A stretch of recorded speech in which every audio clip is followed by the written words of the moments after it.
Buenos días a todos. Vamos a ver hoy la charla de conceptos básicos en fracturas. Esta charla está diseñada específicamente para internos y estudiantes de medicina que estén rotando por el Servicio de Ortopedia y Traumatología del Hospital Universitario de la Samaritana de Bogotá. Y es una charla complementaria a toda la revisión bibliográfica que ustedes ya han hecho desde la plataforma virtual. Y lo que buscamos es aclarar algunos temas, algunos conceptos, algunas definiciones para poder realizar posteriormente la sesión presencial y los ejercicios prácticos. Vamos a tener algunos objetivos y lo principal es que al final de todo este proceso y de todo este tema de principios básicos de fracturas, ustedes sean capaces de identificar diferentes trazos y patrones de fractura, que sepan reconocer y sospechar algunos tipos especiales de fracturas y que tengan la habilidad y la competencia de poder leer y comunicar adecuadamente una radiografía. Entonces vamos a iniciar por la localización en el hueso. Tenemos que el hueso se divide en tres zonas: la zona proximal, la zona diaficiaria y la zona distal, o la epífisis proximal, la epífisis distal y la zona diaficiaria. Esto cuando hablamos de los huesos largos. Para hacer la definición entre zona proximal y zona distal tenemos el cuadrado de James, que es como ven acá, en el cual se toma la parte más ancha de la articulación y se traslada a forma de cuadrado desde uno de los extremos articulares hacia la zona metafisiaria. Todo lo que esté envuelto dentro de este cuadrado hace parte de la zona epifisiaria, proximal o distal según corresponda. Y todo lo que encuentren dentro o en medio de los dos cuadrados es lo que vamos a denominar la zona diaficiaria. Esto aplica para todos los huesos largos, menos para el extremo proximal del fémur, que como lo vamos a ver más adelante, tiene una clasificación basada en su anatomía. Cuando hablamos de diáfisis específicamente, vamos a ver qué tipo de trazo se presenta. En las fracturas diaficiarias hemos dividido los trazos en simples y complejos para mayor facilidad. Los trazos simples son los trazos transversos, oblicuos y esferoideos.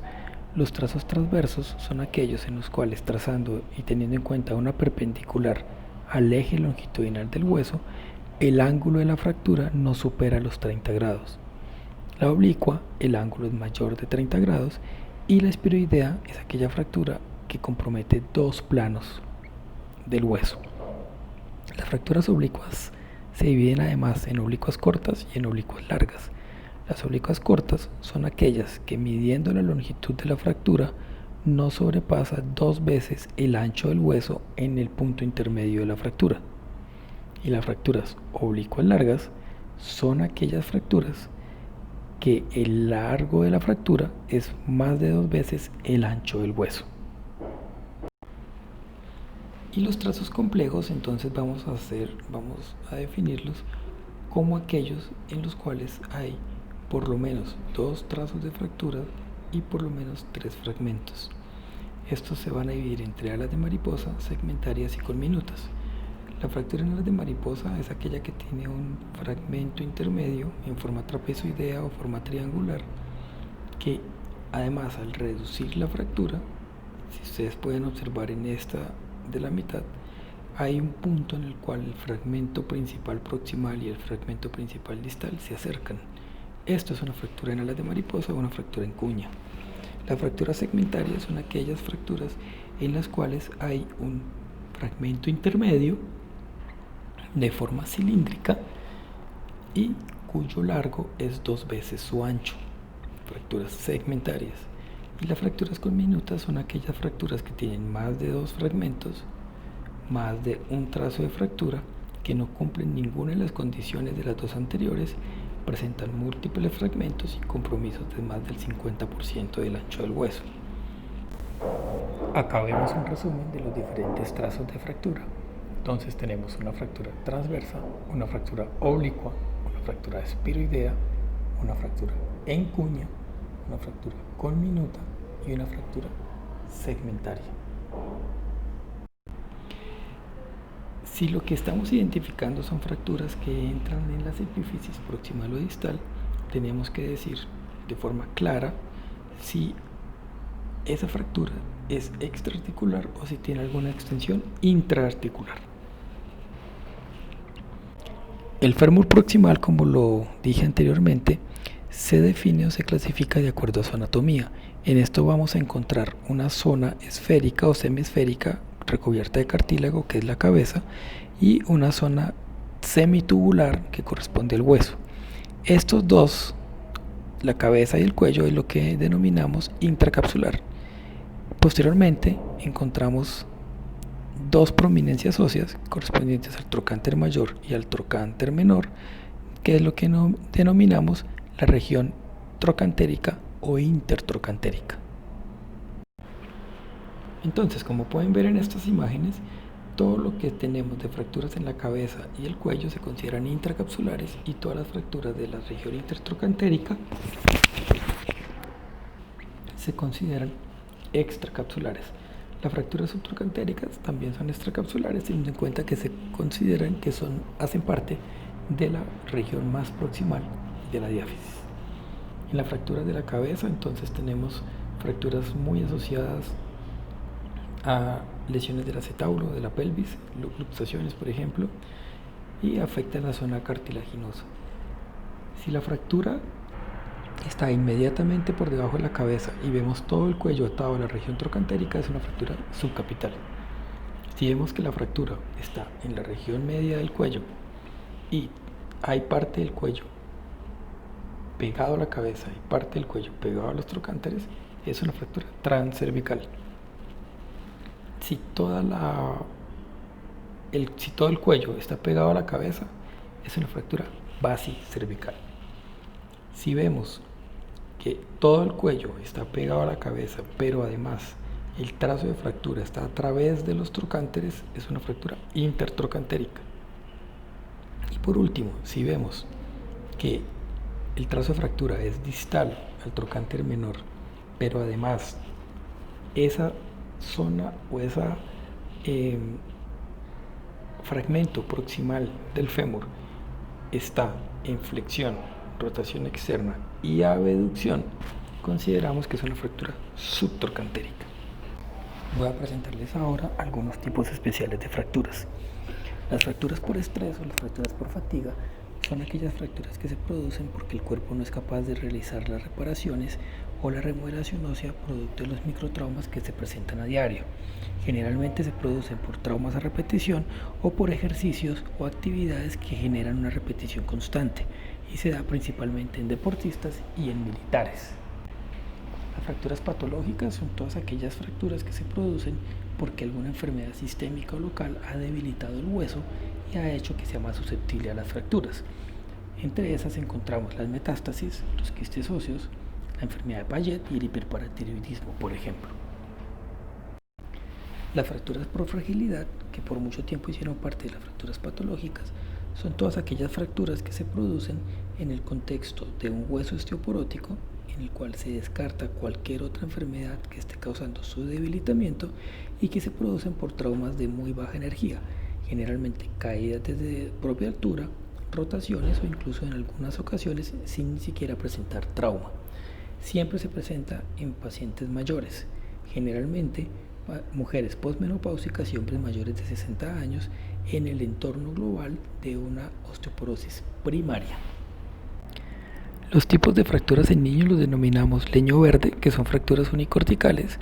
Ustedes podrán ver que se ve un trazo de fractura en la superficie convexa del hueso o en la superficie de tensión y se ve intacta la superficie o la cortical de compresión o la zona cóncava del hueso. En los niños también presentan o observamos las fracturas de torus, que son fracturas que se producen por compresión del hueso en las uniones metáfiso-diaficiarias y que se va a ver principalmente en el radio distal y en la tibia. La deformidad plástica es menos frecuente y se presenta cuando la diáfisis se angula, sobrepasa el punto de elasticidad del hueso, pero no se fractura ni es capaz de volver a su posición normal. Esto es lo que denominamos una deformidad plástica. Muchas veces es necesario tomar radiografías contralaterales para poder definir la presencia de esta lesión. Las lesiones fisiarias son todas aquellas lesiones que comprometen la placa de crecimiento óseo en los niños. Se denominan Salter-Harris por la clasificación. En esta clasificación vamos a ver en orden ascendente la complejidad de la fractura, pasando desde un tipo 1 en el cual hay una lesión a nivel de la fisis sin fracturas asociadas, hasta un tipo 5 en el cual vamos a ver un aplastamiento completo de la fisis que llega a producir defectos de crecimiento o angulaciones. Todas estas definiciones nos van a llevar o nos van a permitir realizar una adecuada lectura de una radiografía. Entonces, ¿qué hay que tener en cuenta? Como todo en medicina, lo primero que tengo que hacer es un examen físico completo del paciente antes de poder pedir las radiografías.